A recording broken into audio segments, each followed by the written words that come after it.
The Houston Texans just walked out of Las Vegas with a win that feels like a warning more than a party. The scoreboard says 23-21. The streak stretches to 7 straight wins. The playoff road is still wide open, and on the surface, it looks like the perfect story for a rising contender. But if you listen past the cheers, this game sounds different. It feels like one of those nights where a team survives, looks in the mirror, and quietly asks if it is really ready for January pressure, or if it just showed every top seed exactly where to hit them. Nobody expected a game that close to leave this many questions hanging in the air. That is what makes this win so wild. It boosted the record and raised the tension at the same time.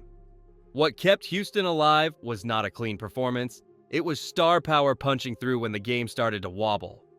Derek Stingley Jr. read the throw, jumped the route, and turned defense into instant points when the offense needed a spark. Nico Collins came up with the kind of grab that freezes a whole stadium and reminded everyone why he is the first name CJ Stroud looks for when everything feels tight. Off the edge, Will Anderson Jr. and Danielle Hunter kept flashing at the exact moments when one more clean pocket could have flipped the result, while Fairbairn walked off the field perfect again and turned every stalled drive into real damage on the board. This is the scary part for the rest of the league. Even on a night when Houston was far from its best, those names were still good enough to drag a win out of the fire. Now the pressure shifts from bright lights to meeting rooms, and that is where this story really starts to get serious. DeMeco Ryans has built a culture that talks every single week about effort, swarm, and standard, and nights like this are where that message gets tested for real. You can feel that this team is standing in the space between who it has been and what it could become. A group with a defense that can steal games and an offense that still has to decide what it wants to be when the season is on the line. The league will see the record and move on, but inside that building, they know this win exposed as much as it proved. Because the next hard question for Houston is simple and uncomfortable at the same time. How did an offense built to control games lose its identity so fast? And what really went wrong with the ground game that was supposed to set the tone? But before we get into that, hit that like and subscribe button for more Texans and all the NFL content. Let's aim for 150 likes on this video. The strangest part of this Houston Texans win is how their offense never really felt like the one people have learned to fear. This group is supposed to punch first on the ground, then let the passing game take control once the defense starts to creep in. Instead, every early carry for Nick Chubb and Jahar Jordan looked heavy, like they were dragging a weight from the first snap. You could almost feel the frustration through the screen as runs that should have set the tone turned into snaps that just burned clock without changing the mood of the game. It did not look like a bad plan. It looked like a good plan stuck in mud. A huge part of that came from the fight on the other side of the line. Max Crosby and the Raiders front refused to budge on early downs, and that turned almost every handoff into a test of patience. There were snaps where Ariante Ursery, Trent Brown, Jake Andrews, Ed Ingram, Titus Howard, and Blake Fisher held their ground well enough when CJ Stroud dropped back. But the moment the ball went to Nick Chubb or Jahar Jordan, defenders were meeting them in the backfield. That killed the usual rhythm throws and deep play action shots for Woody Marks. And in short situations, you saw Houston choose safe calls and field goals instead of trusting the ground game to break the line. For an offense that likes to act like the hammer, they suddenly look like the side just trying not to break anything. Now the Texans have to make a real decision about who they want to be when everything is on the line. Does Nick Caley keep calling the same inside runs and hope the timing and movement up front suddenly click? Or does he lean harder into the clean pockets this line can give CJ Stroud and let the passing game set the pace from the jump? The blocking unit has already shown it can protect long enough to let routes develop if the call sheet leans that way, but living that way means putting even more on the mind and arm of the quarterback. That is where this story turns next, because once you strip away the broken runs and early stalls, you are left with one simple question that sits right in the middle of the tape. How did CJ Stroud look when the game asked him to carry this offense without that usual help from the ground? The Houston Texans just learned something very real about CJ Stroud, and it has nothing to do with arm strength or highlights. On the surface, the numbers look calm. A line that reads 23 of 35 for 187 yards and 1 touchdown does not scream crisis. His body language stayed steady. He did not look rattled, and the broadcast made it easy to think this was just another steady night from a franchise quarterback. But when you slow the tape down, you see something different. Time in the pocket, open receivers, then the ball floating a little too high, arriving a little too late, or landing on the wrong option. It was not chaos around him, it was noise inside the moment. That is a very different kind of concern. The version of CJ Stroud that grabbed the league before did the simple things at a scary level. He trusted what he saw, hit short routes in stride, and turned basic throws into automatic gains that kept drives rolling. In Las Vegas, you saw flashes of that same player, but only in pieces. Underneath routes came open and he pumped instead of firing. Rhythm throws were there and he held them a heartbeat too long. Then, when the game tightened and he had no choice, he dialed back in and started feeding tight windows again like nothing had been wrong the whole night. In the background, everyone in Houston knows Davis Mills has already stepped in during this streak and finished drives when needed. There is no open drama, but that quiet push from behind is real, and it makes every off-target throw from CJ Stroud feel heavier than it looks in the box score. When a quarterback looks uneasy without heavy pressure in his face, the story is never just about him. It raises bigger questions about how the staff is building his comfort, how often they are leaning on his mind instead of giving him easy answers, and what the big men in front of him are really becoming. The strange twist from this night is that the protection often gave CJ Stroud enough room to work, yet the offense still never felt fully under his control. That gap between space and comfort is where the next layer of this story sits. Because if the pockets are getting cleaner, but the run game still feels stuck, then everything shifts to the trenches. What this line is truly good at, and what has to change up front before Houston plays a defense that punishes every small mistake. Quietly, the biggest change for the Houston Texans might be what happened right in front of CJ Stroud. For long stretches in Las Vegas, he had time to look, reset, and scan without a hand in his face. That does not happen by accident. Ariante Ursary, Trent Brown, Jake Andrews, Ed Ingram, Titus Howard, and Blake Fisher kept their shape when the Raiders tried to twist and blitz, passed off rushers, and turned what used to be panic downs into calm pockets.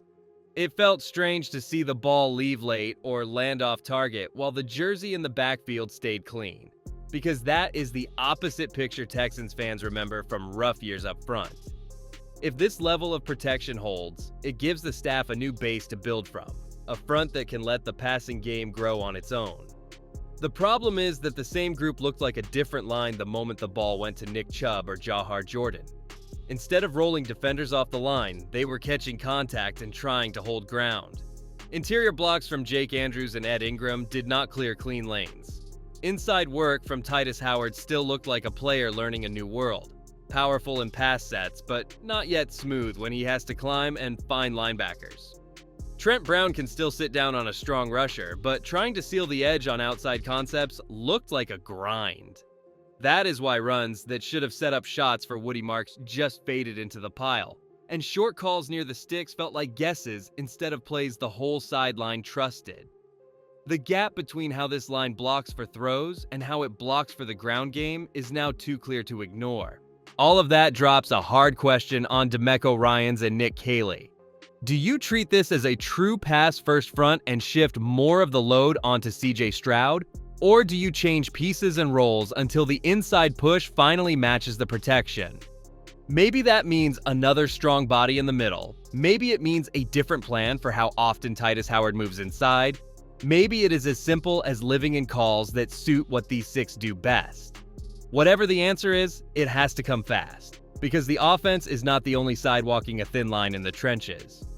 On defense, there is another group of big men and rushers carrying this team, and in this game, they showed both how high their level is and how close they are to the edge when key names are not on the field. The wild part of this night is that the Houston Texans defense looked like it was holding the whole thing together while also walking a tightrope the entire time.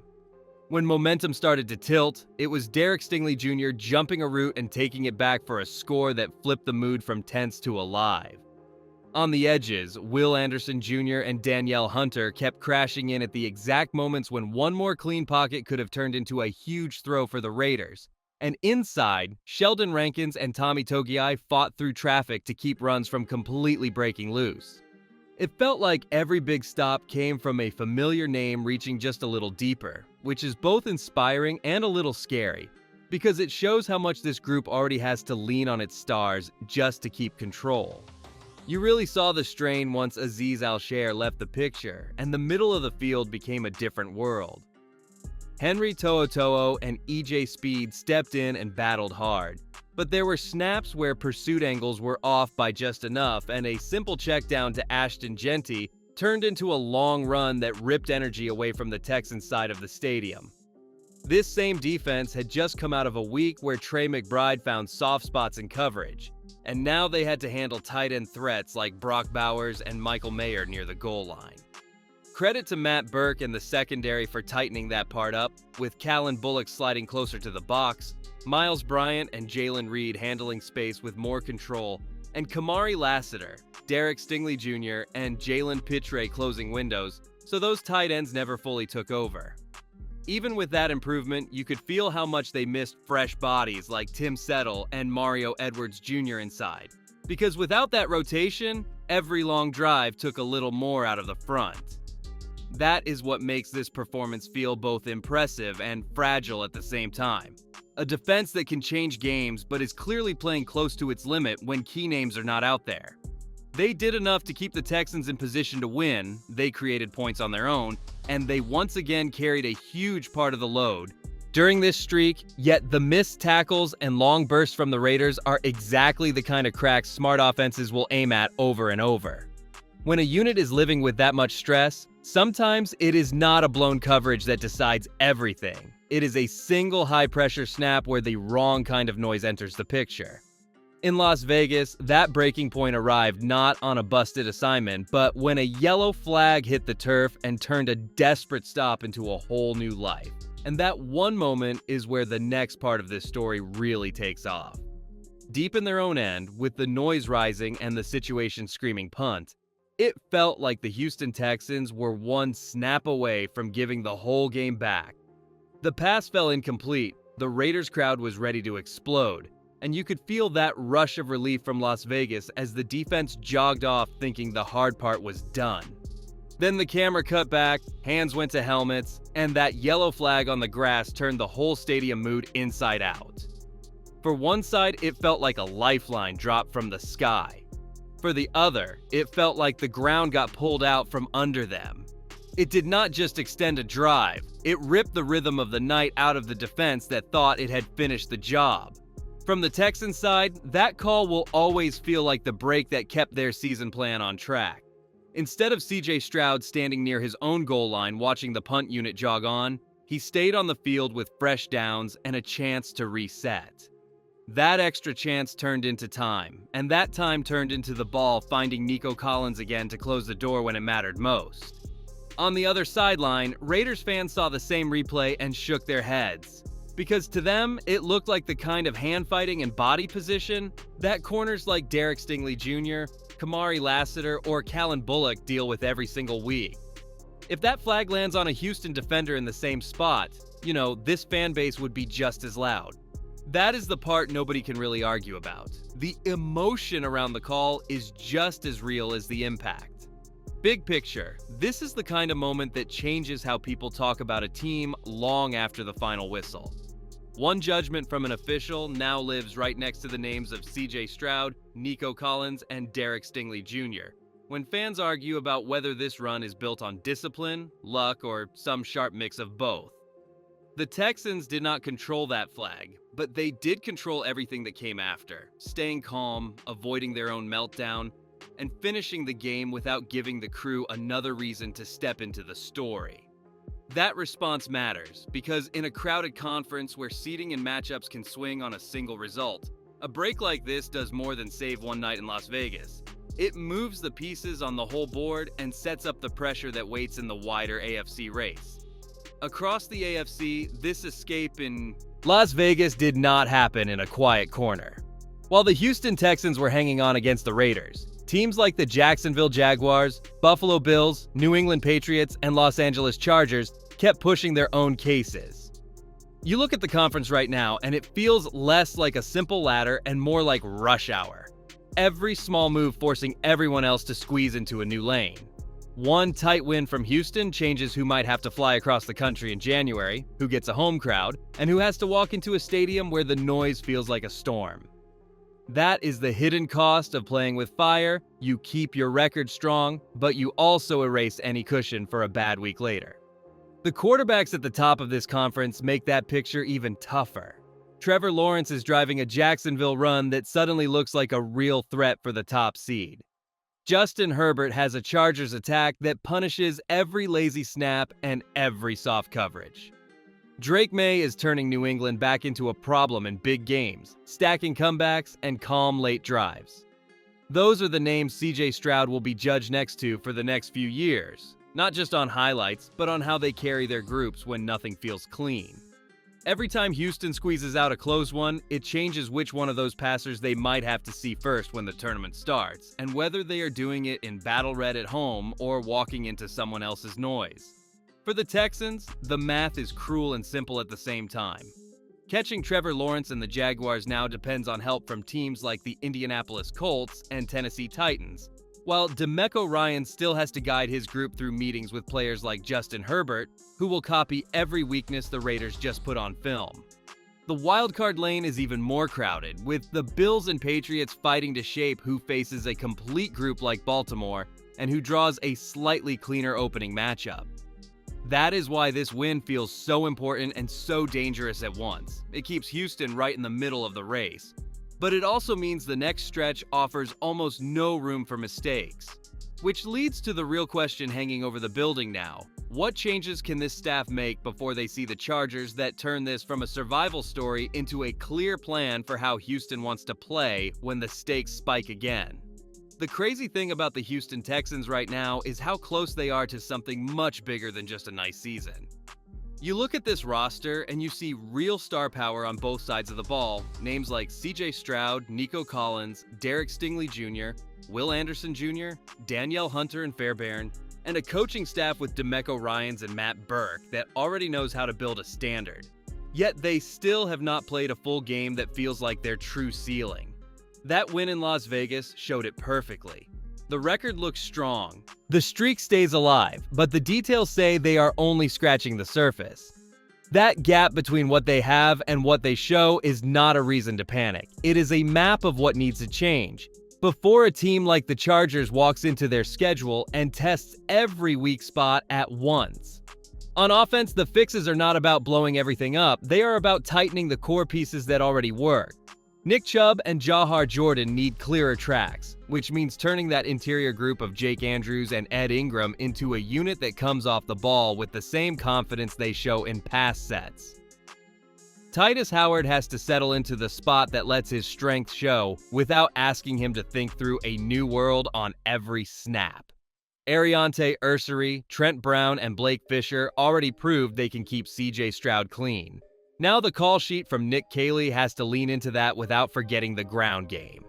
Quick rhythm throws to Nico Collins, early touches for Woody Marks, and movement plays that change the picture for the defense can give the quarterback simple answers again instead of asking him to live in hesitation. If they line that up right, the offense can move from reacting to dictating, and the whole feel of these games changes. On defense, the path is just as clear. It just lives in different places on the field. Getting Azeez Al-Shaair back into the middle, rotating big bodies like Tim Settle, Mario Edwards Jr., Sheldon Rankins, and Tommy Togiai, and keeping the communication sharp between Callan Bullock, Miles Bryant, Jalen Reed, Kamari Lassiter, Jalen Pitre, and Derek Stingley Jr. turns long gains into routine stops. Clean angles, secure tackles, and trust in the call let players like Will Anderson Jr. and Danielle Hunter rush knowing the back end will not crack behind them. If Houston cleans those pieces up while the winning streak is still alive, this Raiders game will not be remembered as the night they got lucky. It will be remembered as the night they saw every flaw on one field and decided to fix it before January. And once a team with this much talent matches its standard to its record, the real question for the rest of the conference becomes very simple. Who actually wants to see this version of the Texans when everything is on the line?